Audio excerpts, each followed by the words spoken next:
ഒരു തെരഞ്ഞെടുപ്പിന്റെ ഭാഗമായി എതിർ സ്ഥാനാർത്ഥിക്കെതിരെ അശ്ലീല പ്രചരണം.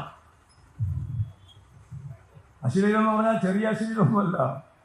പിണറായി വിജയന്റെ തല,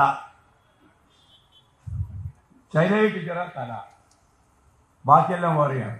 വേറെയാന്ന് പറഞ്ഞാൽ ശൈലജ അശ്ലീലം.